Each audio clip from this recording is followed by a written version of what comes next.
사도행전 17장 23절부터 31절까지 제가 가지고 있는 성경 218쪽 사도행전 17장 23절부터 31절까지 같이 읽어보겠습니다. 내가 두루 다니며 너희의 위하는 것들을 보다가 알지 못하는 신에게라고 새긴 단도 보았으니 그런즉 너희가 알지 못하고 위하는 그것을 내가 너희에게 알게 하리라. 우주와 그 가운데 있는 만유를 지으신 신께서는 천지의 주제시니 손으로 지은 전에 계시지 아니하시고 또 무엇이 부족한 것처럼 사람의 손으로 섬김을 받으시는 것이 아니니 이는 만민에게 생명과 호흡과 만물을 친히 주시는 자이심이라. 인류의 모든 족속을 한 혈통으로 만드사 온 땅에 거하게 하시고 제2의 연대를 정하시며 거주의 경계를 하나셨으니 이는 사람으로 하나님을 혹 더듬어 찾아 발견케 하려 하심이로되 그는 우리 각 사람에게서 멀리 떠나 계시지 아니하도다. 우리가 그를 힘입어 살며 기동하며 있느니라. 너희 시인 중에도 어떤 사람들의 말과 같이 우리가 그의 소생이라 하니 이와 같이 신의 소생이 되었은즉 신을 금이나 은이나 돌에다 사람의 기술과 고안으로 새긴 것들과 같이 여길 것이 아니니라. 알지 못하던 시대에는 하나님이 허물치 아니하셨거니와 이제는 어디든지 사람을 다 명하사 빼게 하라 하셨으니 이는 정하신 사람으로 하여금 천하를 공의로 심판할 날을 작정하시고 이에 저를 죽은 자 가운데서 다시 살리신 것으로 모든 사람에게 믿을 만한 증거를 주셨음이니라 하니라. 아멘.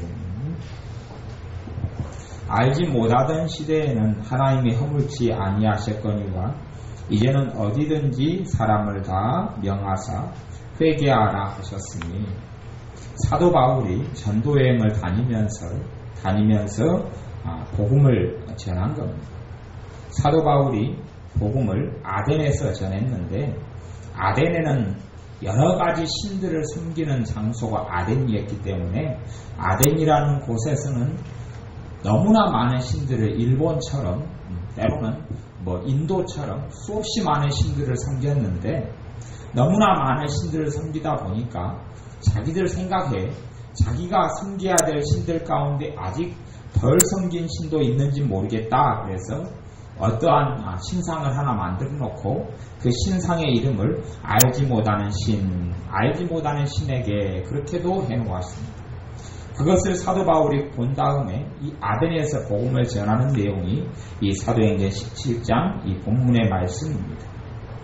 그러면서 23절에 보면 알지 못하는 신에게라고 새긴 단도 보았으니 그런즉 너희가 알지 못하고 위하는 그것을 내가 너희에게 알게 하리라. 우주와 그 가운데 있는 만유를 지으신 신께서는 천지의 주제시니 손으로 지은 전에 계시지 아니하시고 또 무엇이 부족한 것처럼 사람의 손으로 섬김을 받으시는 것이 아니니 무엇이 부족한 것처럼 사람의 손으로 섬김을 받으시는 것이 아니다. 하나님은 천지의 주제시고 창조주이시기 때문에 하나님께는 부족한 것이 아무것도 없습니다. 하나님께는 부족한 것이 아무것도 없다는 사실을 알아야 합니다. 하나님께서 사람에게 무엇을 원하시는 것은 하나님에게서 무엇이 부족해서가 아니라 오히려 사람에게 무엇이 부족하기 때문에 무엇을 주시기 위함입니다. 하나님께서 어떤 사람들 또한 주님을 따르는 사람들에게 주님을 따르라고 말씀하시는 것은 주님의 넘치는 은혜를 또 주님의 사랑을 부어주시기 위함이지 하나님께 무엇이 부족해서 하나님께서 사람을 이용하시고자 함이 아니라는 이야기입니다. 그래서 하나님께서는 손으로 지은 전에 계시지 아니하시고 사람들은 사람이 하나님을 가두어 두려 그럽니다. 과거 이스라엘 백성들이 가장 잘못했던 것 중에 하나가 뭐냐면 하나님을 자기들의 신으로 가두어 두었습니다. 하나님께서 이스라엘을 부르셔서 장자 민족으로 삼으시고 제사장 민족, 제사장 나라로 삼으셔서 하나님의 뜻은 무엇이었냐 하면 이스라엘 나라가 제사장 나라가 되고 이스라엘의 주변에 있는 나라들이 이스라엘을 통하여 전능하신 창조주 하나님께로 나오는 것이 하나님의 뜻이었습니다. 그런데 이스라엘 민족은 자기들만 하나님을 떠날 뿐만 아니라 또한 자기들의 사명, 제사장의 사명, 제사장 민족과 제사장 나라의 사명을 감당치 아니하고 전능하신 하나님을 민족신으로 전락시키고 말았습니다. 어떤 면에서는 지금 교회가 하는 일도 비슷하지 않는가 싶습니다. 예수님을 믿는 사람들이 예수님을 단지 하나의 종교로 만들고 교회의 신으로 만들고 맙니다. 이 사회를 통치하시는 분이 주님인 것은 전혀 모르고 알지 못하고 교회 안에서만 예수님이 역사하고 교회 안에서만 성령님이 역사하는 단지 교회의 하나님으로만 전능하신 하나님을 만들어버리는 것이 교회이기도 하듯이 과거에 이스라엘 백성이 그런 어리석음을 저질렀습니다. 하나님을 민족신으로 만들어버립니다. 하나님은 창조주이신데 단일 민족의 신으로 만들어버리고 오히려 다른 사람들이 하나님을 섬기고 믿고 들어오는데 걸림돌이 되었던 것이 이스라엘 민족이었습니다. 그리고 결국은 로마서의 말씀대로 하나님께서 참 감람나무인 이스라엘을 찍어버리고 맙니다. 왜냐하면 오히려 더 제사장 민족이 아니라 오히려 하나님께 거침돌이요 하나님의 나라에 오히려 방해가 되는 방해물로 작용했고 축복의 민족 또 제사장 민족이 아니라 하나님께 반기를 듣는 악랄한 민족, 하나님 보시기에 정말로 악한 이런 하나님의 자식보다 못한 삶을 살았기 때문에 이스라엘을 하나님은 버려버리고 맙니다. 하나님께서 무엇이 부족한 것이 아니라 하나님께서 우리를 사랑하시기를 원하심이고 하나님께서는 하나님의 자녀들을 통하여 영광 받으시는데 무엇이 부족하기 때문이 아닙니다. 그걸 통하여 하나님을 섬기는 사람들에게 말로 닿을 수 없는 하나님의 나라를 유업으로 주시기 위함입니다. 26절을 보면 인류의 모든 족속을 한 혈통으로 만드사 온 땅에 거하게 하시고 저희의 연대를 정하시며 거주의 경계를 한하셨습니다.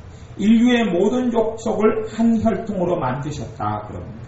실제로는 한국 사람이나 또한 미국 사람이나 아프리카 사람이나 조상이 다른 사람이 아니란 이야기.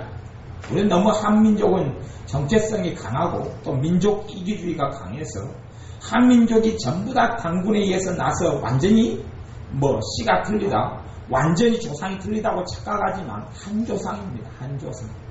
가까이 거슬러 올라가면 노아고 노아로부터 셈과 함과 야벳이 태어나고 거기에서 각기 종족과 인종이 나누어졌고 더 앞으로 거슬러 올라가면 아담에게서 모든 인류가 태어났기 때문에 사실은 중국 사람이나 한국 사람이나 일본 사람이나 또 미국 사람이나 아프리카 사람이나 똑같은 한 조상, 한 혈통에게서 난 결국은 형제입니다. 결국은 형제이지 그들이 완전히 다른 사람은 아니란 이야기입니다.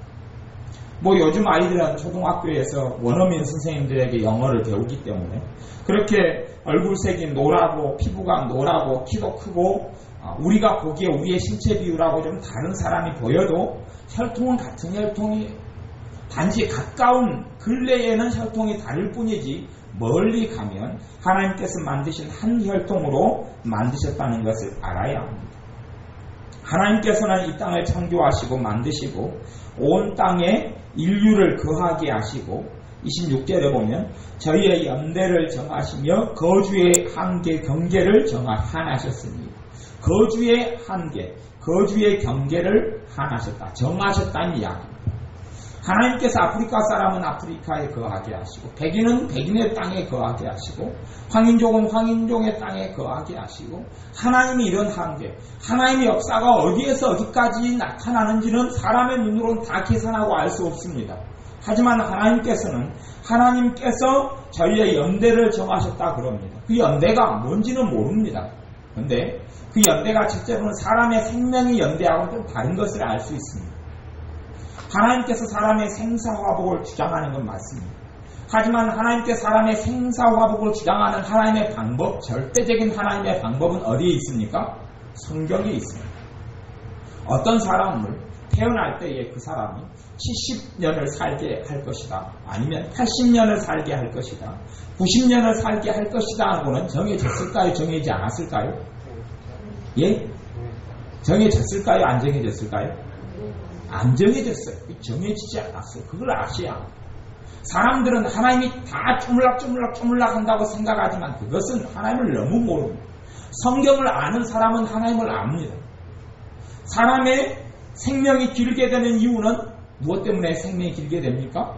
여러 가지 말씀 가운데 첫 번째는 10계명 몇 계명이요? 5계명. 내 부모를 뭐하면? 공경하라. 그리하면 땅에서 뭐하리라? 장수하리라. 이게 하나님의 말씀이 하나님의 말씀. 내가 부모를 공경하면 하나님의 말씀대로 하나님께서 장수하게 하시는 거예요. 부모를 공경하지 않으면 장수로 축복을 안 해주셔요. 어느 때 그냥 잘 살다가 깨끗하다. 어느 때 잘 살다가 깨끗하다. 어떻게 할지 몰라요. 아니면 장수가 뭐냐면 오래 사는 것만 장수는 아니에요. 오래 살면서 건강하게 행복하게 사는 게 장수의 복이죠. 오래 사는데 그냥 맨날 병 걸리고 병원 치닥거리하고 이빨이 다 빠져서 밥도 제대로 못 먹고 그리고 지옥 같은 나날을 보내면 그게 장수의 축복이 아니지요. 그러니 하나님의 말씀에서 하나님은 사람의 생사화복을 정해놓으신 거예요. 그러지 하나님의 말씀과 전혀 무관하게 그냥 하나님 마음대로 정했다. 그게 아니란 말이에요. 그러니 여기서는 저희 연대를 정하셨다는 이야기는 하나님께서 각 나라의 통치 연한 각 나라가 하나님 말씀대로 어떻게 행하는가에 따라서 그것을 정하신다는 이야기. 전에 아브라함과 하나님께서 말씀하신 것이 있어요. 아브라함에게 너 후손에게 가나안 땅을 주리라 라고 말씀하세요. 그리고 어느 때에 내가 어떻게 이것을 믿을 수 있겠나이까 라고 말씀할 때에 하나님께서 아브라함에게 너가 내게 제사를 지내라 그랬어요. 제사를 지내라. 제사를 지낼 때 과거의 고대에는 계약 의식을 짐승을 쪼갭니다. 짐승을 쪼개서 계약 당사자가 쪼갠 사이를 왔다 갔다 하는 게 계약 방식이었어요. 그 방식대로 아브라함이 짐승을 쪼개놓았어요. 쪼개놓고 하나님을 기다립니다. 그런데 한 가지 창세기에 보면 한 가지는 안 쪼갰는데 무엇은 안 쪼갰지요? 비둘기는 안 쪼갰어요. 비둘기는 쪼개지 않았어요. 나중에 이제 율법제도, 제사제도에서는 비둘기는 안 쪼개는 걸로 나옵니다만 그 전의 이야기, 비둘기를 쪼개지 않았어요. 그리고 원인이 어디 있든 간에 하나님께서 제사를 안 받으셨어요. 제사를 받지도 않으셨어요. 아브라함이 아무리 하나님께 제사를 받도록 기다려도 하나님께서 역사하시지를 않아요. 그리고 오직 하나님께 제사를 받지 아니하시기 때문에 아브라함이 기풍 중에 졸고 잠잤다가 그리고 두려움이 몰려옵니다. 그리고 하나님께서 임하셔서 말씀합니다. 말씀해요. 너의 거룩함이 하나님 앞에서 상달되지 않았다고 이야기해요. 다시 이야기하면 너의 거룩함과 가나안 족속의 죄하고 비교할 때에 가나안 족속이 가나안 땅이 아직 죄가 관영치 않아서 너 후손들이 가나안 땅을 차지하려면 시간이 멀고 너 후손들이 400년간 종살이 할 것이라고 하나님이 거기서 말씀하셔요. 하나님이 보시기에 아브라함의 거룩함이 가나안 족속의 죄가 많지만 하나님의 기준은 사람의 기준과는 다르기 때문에 가나안 족속의 죄가 하나님 보기에 아브라함의 후손이 가나안 땅을 바로 차지할 수 있는 것은 안 되었단 말이에요. 하나님의 저울추에 달아보니까 매네매네 되게 우바르신 했던 것처럼 저울에 달아보니까 오히려 아브라함이 하나님 앞에 보기에 그 예배를 통하여 사실은 정해졌어요. 그 예배를 통하여 거기에서 아브라함의 거룩함이 나타나지 않았고 아브라함의 믿음이 나타나지 않아서 그래서 아브라함은 그 후손들이 애굽에서 종살이를 400년간 하게 되고 가나안 족속은 400년간 그 이상 유지하게 됩니다. 그것이 하나님이 이 연한을 정하시는 연대를 정하시는 그것이 하나님이 보시기에 하나님의 말씀대로 하나님의 법대로 천지를 보시고 각 민족을 보시며 각 나라를 보신 후에 연한을 정하시는 것. 그런 것이 하나님의 역사하십니다. 거주의 경계를 하나셔서 정하셨다 말씀하시고 27절에는 이는 사람으로 하나님을 혹 더듬어 참아 찾아 발견케 하려 하심이로되 그는 우리 각 사람에게서 멀리 떠나 계시지 아니하도다. 사람들이 역사를 깊이 공부하고 또 과학을 깊이 공부하는 사람들은 하나의 의문점에 이르게 됩니다. 어떤 의문점에 이르게 되냐 하면 창조주를 내가 인정해야 되느냐 말아야 되느냐 하는 한계에 다다르게 됩니다. 어떤 부분이든지 의학을 깊이 있게 공부하는 사람은 의학의 한계로 들어가면 가령 사람의 심장을 깊이 있게 공부한다 그러면 사람의 심장을 깊이 있게 공부하다 보면 결국은 한 가지 질문에 자기가 대답을 해야 된다는 것을 압니다. 심장을 깊이 공부하다 보면 과연 이 심장을 지금 뛰게 하시는 분이 누구냐 하는 의문에 결국은 이를 수밖에 없고 거기에 심장을 연구하는 의사들이 심장을 공부하고 수술하고 치료하는 의사들이 그 질문에 대해서 무시해버리는 쪽으로 나가기도 하고 그 질문에 대하여 냉정하게 하나님 외에는 이 심장을 뛰게 하신 분이 없다는 것을 인정하는 분도 있습니다. 그리고 하나님께 나아옵니다. 아니면 단순히 신이 계시구나 하고 멀찍이 하나님을 섬기기를 거부하고 단지 하나님이 계시다는 것만 인정할 뿐 그리고 자기의 인생과 삶을 살아갈 수도 있습니다. 그렇게 세 부류의 사람이 나타납니다. 그냥 어리석게 공부하는 사람들은 모르지만 깊이 있게 들어가는 사람들은 그렇습니다. 어제 개를 잡으러 갔다가 어찌어찌 하다가 그물망에 손톱만한 새우가 하나 걸려서 왔습니다. 손톱만한 새우가 하나 걸려와서 우리 지혜가 물병에다가 새우를 담았습니다. 근데 가만히 봐도 새우는 그 작은 몸에서 무슨 에너지가 솟아나고 무슨 힘이 나는지는 몰라도 끊임없이 발을 움직이고 헤엄치고 돌아다니는 거예요. 끊임없이. 그 작은 몸에 무슨 힘이 있는지 몰라도 그 여러 발들을 끊임없이 움직이는 거예요. 도대체 그 작은 몸 안에가 무슨 힘이 있고 무슨 능력이 있까인데 그 발을 끊임없이 움직이는 거겠습니까? 아니면 잠자리를 많이 잡는데 여름에 잠자리를 한 마리 잡으면 그 잠자리가 날아다니는 잠자리가 무슨 힘이 있까인데 하늘을 그렇게 오랫동안 잠자리가 날아다닐 수 있겠습니까? 마찬가지로 사람에 있는 모든 기관들이 무슨 힘과 에너지가 있까인데 끊임없이 사람의 속이 움직이고 활동하고 살아서 각 세포들이 분열하고 세포들이 세포를 낳고 무수하게 사람 몸에 일어나는 신비들을 누가 설명할 수 있단 말입니다. 그러니 사실은 이러한 이 사람의 과학 속으로 깊이 들어가든지 아니면 역사를 깊이 공부하는 사람들은 결국은 하나님을 내가 인정하고 믿을 것이냐 아니면 하나님을 무시할 것이냐 그거에 대해서 반드시 대답을 해야 합니다. 그리고 거기에서 주님께 나오는 사람이 있고 또한 자기 멋대로 살아가는 사람들이 있습니다. 7절 하반절에 보면 그는 우리가 사람에게서 멀리 떠나 계시지 아니하도다. 하나님은 사람과 멀리 떨어져 계시지 않다고 그럽니다. 많은 사람들은 그렇게 이 판타지 소설 같은 데도 보면 그렇게 이야기합니다. 하나님이 천지를 만들어놨고 신이 천지를 만들었다가 그냥 이 세상을 가만히 내버려두고 혼자 어딜 떠나버렸다고 그럽니다. 어딜 떠나버렸다고. 그것이 젊은 사람들이 가지고 있는 가치관 중에 속해 있는 것이 있습니다. 천지를 만들어 놓고 떠나버렸다. 근데 그건 거짓말이고 하나님께서는 이 땅의 삶 가운데 관여에 계십니다. 어떻게 관여에 계시냐 하면 28절에 보면 우리가 그를 힘입어 살며 기동하며 있느니라. 우리가 그를 힘입어 살며 기동하며 있느니라. 사람이 사는 것이 누구를 힘입어 산다 그럽니까? 하나님을 힘입어 산다 그럽니다. 하나님을 힘입어 산다.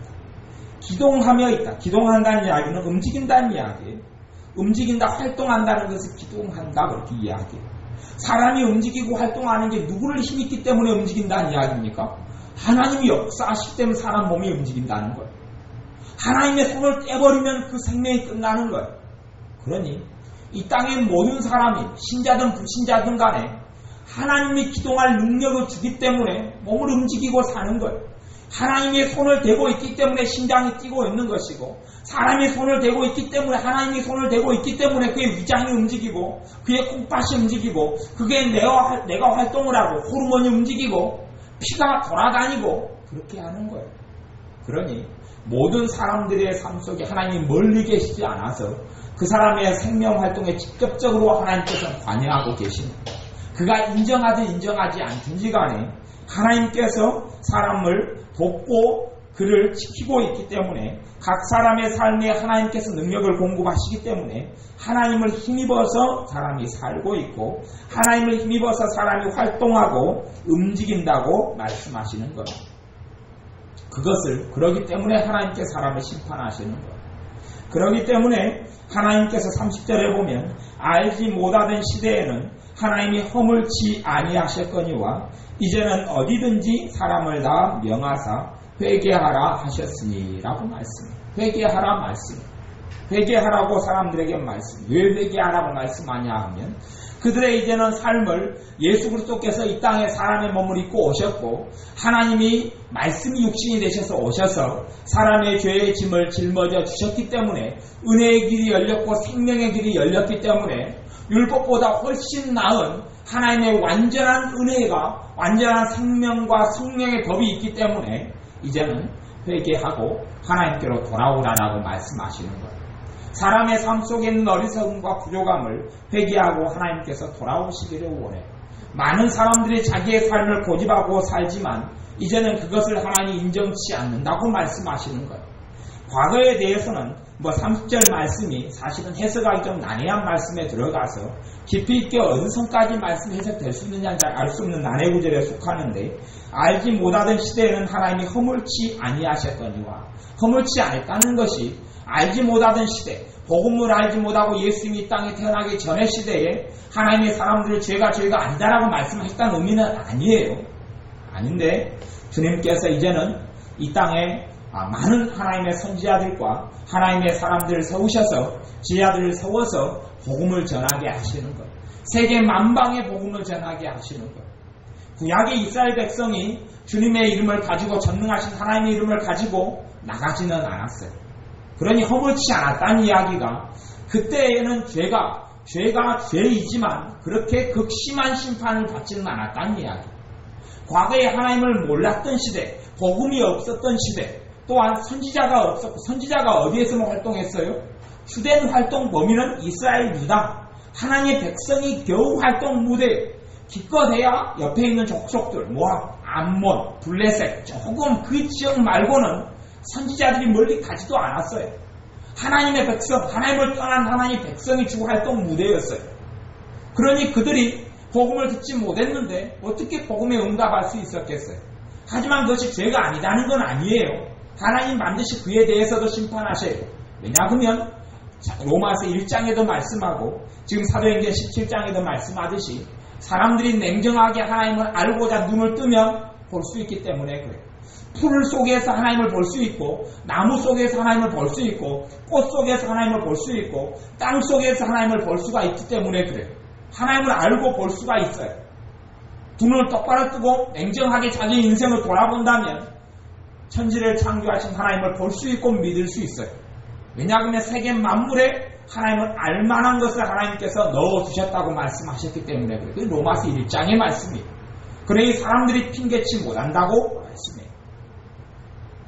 이제는 더 명명백백하게 하나님께서 하나님의 선교사들, 하나님의 선지자들, 하나님의 사람들, 또한 주님의 제자들, 주님의 사람인 그리스도인들을 세우셔서 복음을 전하시고 기독교 방송부터 CTS, CBS, 전도 여러 가지 방편을 통해서 복음을 전하시고 그러니 사람들이 어디든지 이제는 다 사람들에게 명령하시는데 회개하라라고 명령하셔요.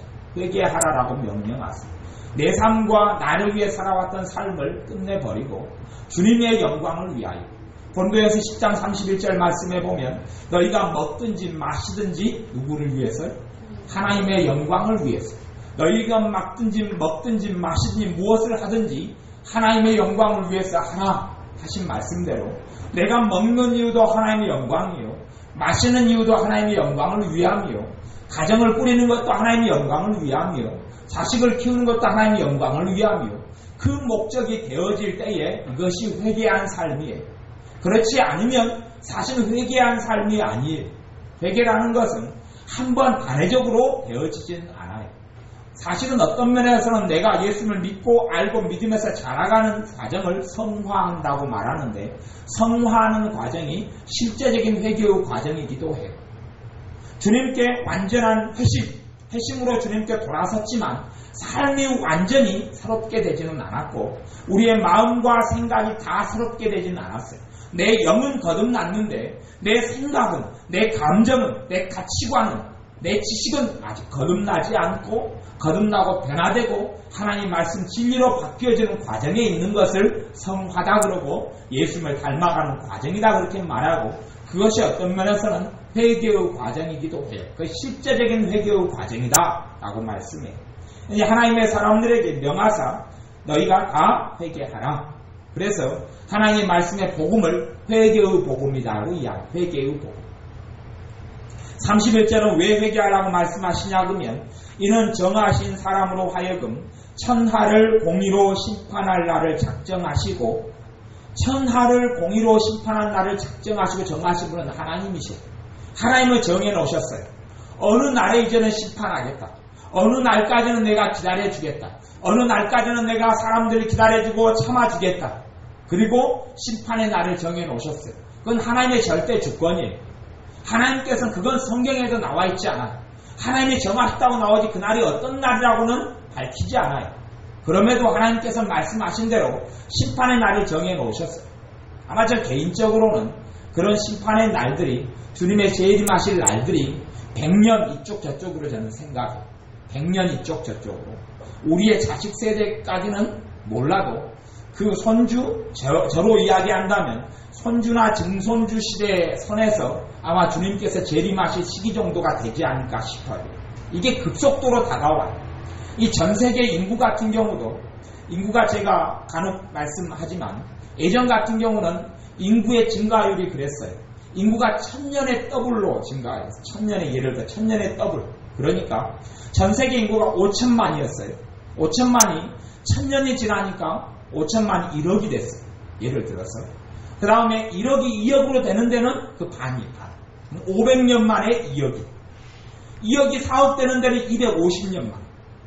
그러면 4억이 8억 되는 데는 거의 100몇십 년 만. 그 다음에 지금은 인구가 2배 더블이 되는데 거의 한 20년 정도. 20년 정도. 그러니까 지금 60억이 넘죠.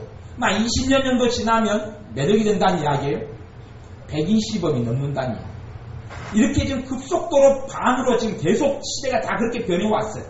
앞으로는 인구정책 같은 것을 많이 중국 같은 데서 펼치고 있기 때문에 뭐 어떻게 될지는 모르겠는데 지금까지는 그렇게 되어 왔어요. 그래서 지금은 현재 20년이가 30년에 지금 반 정도로 2배 인구로 지금 예상해요.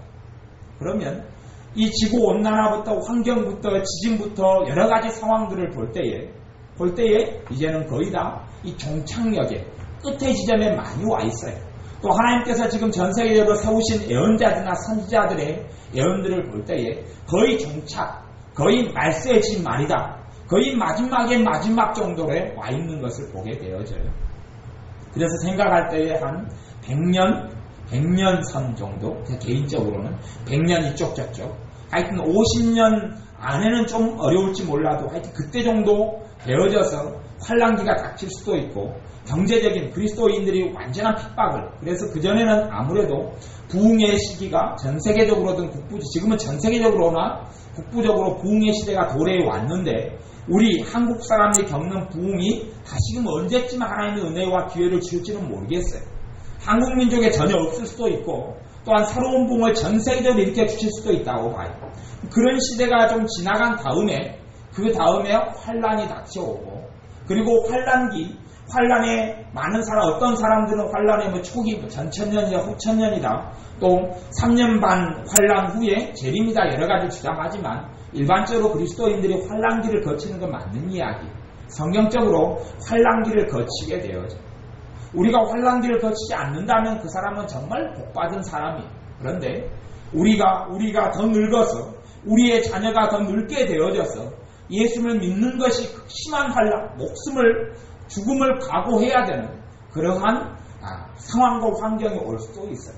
그런데 주님께 재림하실 날들이 그렇게 많이 남지는 않은 것을 봐요. 언제 하나님께서 정해놓으신지는 알 수 없어요. 하지만 이 빨리빨리 움직이는 사회가 지금 흘러가는 패턴과 모양으로 볼 때는 그렇게 많은 시대, 그렇게 몇백 년까지 남는 그런 시대까지는 되지 않은 것을 대부분의 기도하는 사람들이나 하나님의 예언을 받는 사람, 그까지는 다 대부분 인정하는 이야기. 거의 대부분 인정하는 이야기고, 하나님의 한 부흥의 역사를 대부분의 사람들은 한 20년 안 정도에는 하나님의 놀라운 부흥이 전 세계로 일어날 것이다 하는 예언들이 있어요. 제 개인적으로도 그 20년 안 정도에는 놀라운 부흥이 있고 이것을 인정하고, 부흥의 시기가 얼마 정도 유지될지는 알 수가 없어요. 어떤 나라는 부흥이 일어나서 1년 만에 사라진 나라도 있고, 그건 사람에게 메인 문제. 하나님의 역사로 부흥을 주셔도 사람이 그것을 30년을 끌고 가는 데가 있고, 한 아르헨티나처럼 부흥을 주셨는데 한 10년 정도 끌고 가는 나라도 있고, 예전에 필리핀처럼, 필리핀은 부흥이 한 3년 갔다고 제가 이야기했던 거예요. 80년, 1980년부터 필리핀은 놀라운 부흥이 일어났었는데 몇 년 그렇게 갔던 데가 있고, 어떤 데는 부흥이 놀랍게 일어났는데 많은 종교적인 지도자, 다시 이야기하면 교회, 큰 교회 목사님들부터 중심해서 교회의 이런 이 어리석은 목사님들이 부흥을 가로막는 사례들이 많이 있어왔고, 역사적으로 그들이 부흥을 가로막기 때문에 3개월 만에 하나님의 부흥의 불도 꺼져버린 데가 있어요. 전 세계로 하나님께서 부흥을 주셔도 그 부흥을 얼마만큼 유지시켜 가는가는 사람에게 달린 문제예요. 하나님의 축복하셔도 사람이 거부하고 거절할 수 있어요. 전 세계에 부흥이 일어나도 한국이 얼마를 유지할런지, 또한 미국에게 주신다면 미국이 얼마를 유지할런지, 아프리카에는 지금 전 세계적 아프리카에는 부흥의 시대가 와 있는데 얼마를 유지할런지는 모르겠어요. 그것이 지난 다음에는 환란기가 찾아오게 되어져. 놀라운 부흥 이후에 이제는 하나님의 성령의 역사도 이제는 약해져 가고, 많은 사람이 그 이후에 믿음이 식어지고 하나님에 대한 사랑이 식어지고 하나님을 떠나가는 일들이 많이 있고, 그리고 사랑이 식어질 때에 많은 환난과 고통을 통하여 사람들이 그 믿음을 유지하지 못하고, 그리고 주님께서 오실 날이 그렇게 멀지 않았습니다. 그러니 주님께서 사람들을 명하사 천하를 공의로 심판할 날을 작정하시고, 이에 저를 죽은 자 가운데서 다시 살리신 것으로 모든 사람에게 믿을 만한 증거를 주셨음이니라. 사실은 말세가 언제부터 말세냐 하면 예수님께서 이 땅에 사람의 몸을 입고 오실 때부터 말세. 그때부터 말세. 예수님께 사람의 몸을 입고 오실 때가 2000년 정도 지났어요. 2000년 정도 지났어요. 그러니 그것은 거의 중반 이후를 넘어선 거예요. 인간의 역사의 중반 이후를 넘어서셔서 주님께서 오신 거예요. 이 땅의 역사가 언제 시작됐느냐 그건 알 수가 없어요. 몇 년 정도 전이냐, 몇 천 년 전이냐. 어떤 역사학자들은 8,000년을 보기도 하고, 어떤 사람은 한 10,000년을 보기도 해요. 근데 보통 사람들이 반감기로 계산하듯이 그렇게 수십억 년이 되고 수백만 년이 되는 거 다 거짓말이고, 그렇게는 사실이 아니에요. 그렇게 될 수도 없고, 왜냐하면 성경의 역사를 연구하면 연도가 계산되기 때문에 거의 만년 전 그렇게 될 수밖에 없어요. 그렇게 될 수밖에 없고, 옛날에는 사람들이 공룡은 사람보다 수백만 년 전에 공룡이 만들어졌고 어떻게 했다 그래도 전 세계적으로 발견되는 자료들, 화석 자료들은 뻔해요. 사람과 공룡의 발자국이 동시대에 살았다는 것을 다 증명하고 있어요. 입니다. 많은 과학자들의 말들이 거짓말이라는 것이 많은 고고학자들에 의해서 입니다. 결정난 내용들도 많아요. 또 우리나라 화석도 사람과 공룡 발자국이 나란히 찍혀져 있는 이런 화석들도 우리나라에서도 발견되어져요. 그러니 그런 건 거짓말이고, 성경 욥기를 보면 욥기에는 누가 나와요? 공룡이 나와요. 공룡. 욥기의 공룡은 아예 어마어마한 공룡들이 욥기에는 나와요. 그걸 니워야라는 부터 시작해서 많은 공룡들이 나와요. 욥기의 시대 때, 욥의 시대 때 공룡이 있었다는 걸 알 수 있어요. 그러니 인류의 역사가 몇 년이 됐느냐는 그렇게 사람들이 생각하는 것처럼 오래되진 않았는데, 앞으로 얼마나 남아있을 것이냐 할 때에 그렇게 오랜 세월 동안 인류의 역사가 남지는 않아요. 하나님께서 정하신 날, 하나님의 공의로 이 천하를 심판하실 날, 하나님께서 심판하실 날 때문에 오히려 더 복음이 전해졌기 때문에 더 엄정한 심판이 있어요. 예수 믿으려는 복음이 없기 전에는 좀 더 이 심판의 강도가 약하죠. 그 전에 사람들의 심판의 정도가 약해요. 하지만 복음이 전해진 다음에는 사람들에게 더 엄격하고 엄정한 심판이 기다려요. 그러니 어떤 경우에는 복음의 시대에 예수님을 안 믿을 바에야 복음의 시대에 태어난 것은 더 큰 어리석음과 악이 되기도 해요. 복음의 시대 전에면 지옥에서도 사실은 지옥도 똑같은 사람들이 지옥에 들어갔을 때 같은 지옥 속에 들어가는 게 아니에요. 한 지옥이라 해도 그 지옥 안에 고통을 받고 심판을 받는 것은 수없이 많은 종류들이 있어요. 그 가운데에 복음의 시대에 태어나서 주님을 거부하고 거역한 사람들이 겪는 지옥이라는 것은 사실은 지옥 가운데 가장 최상급의 지옥 가운데 가장 고통스러운 지옥 속에 떨어지는 것이 복음의 시대 때에 주님을 거부한 사람들이 들어갈 자리예요. 복음이 전혀 복음의 시대임에도 불구하고 복음이 전혀 전해지지 않아서 주님을 믿지 못한 사람들의 심판은 그들이 지옥 속에 간다 할지라도 그렇게 극심하거나 엄정하진 않아요. 그래도 물론 지옥은 지옥이죠. 근데 복음의 시대 때 충분히 한국 같은 상황에서 복음이 다 전해지고 들려지는데도 불구하고 주님을 믿기를 거부하는 사람들에게 있는 환란이라는 것은, 그들에게 있는 고통이라는 것은 완전히 우리가 아무리 상상한다 할지라도 상상 불허의 영역이 도무지 상상이 되지 않아요. 예수 그리스도 주님에 대해서 들었음에도 불구하고 그 창조주 주님, 이 땅을 만드신 창조주 주님, 예수 그리스도 그 주님에 대해서 거부하는 사람들이 받아야 될 고통과 환란, 예수님께 순종하지 않는 사람들이 받아야 될 환란과 고통이라는 것은 도무지 상상할 수 없는 거예요. 차라리 복음을 듣지 못했을 고려시대나 고구려나 신라나 통일신라나 우리나라로 하면 고조선이나 이런 때 태어나는 것이 100만 배 이상은 나았을 수도 있어요. 그들이 마땅히 주님을, 하나님을, 천진만물에 나타나 있는 하나님을, 그리고 하나님을 섬기지 않았기 때문에 많은 사람들이 심판을 받아야 하지만 지금의 예수를 믿지 않는 사람들이, 예수를 거부한 사람들이 받는 심판하고는 차원이 다른 심판이 기다리고 있기 때문에 그래요. 그것이 어떤 면에서는 알지 못하던 시대에는 하나님이 허물치 아니하셨거니와 하는 말씀에 들어있는 의미이기도 해요. 이제는 어디든지 사람을 다 명하사 회개하라 하셨으니 우리의 삶 가운데 실제적으로 회개하는 삶들이 이루어져야 합니다. 어떤 회개하는 삶들이냐? 내 삶 속에서 하나님의 영광을 위하여 살지 못하는 부분들은 회개가 필요한 삶들이에요. 먹든지 마시든지 무엇을 하든지 하나님의 영광을 위해서라. 내가 어떠한 영역 속에서 하나님의 영광을 위해서 하지 않는 부분들에 있어서는 내가 회개하는 삶이 필요해요. 그리고 내가 그것을 하는, 어떤 일을 하는 동기가 하나님의 영광을 위하여 하는 동기로 가치관과 생각과 내 동기가 바뀌어져야 해요.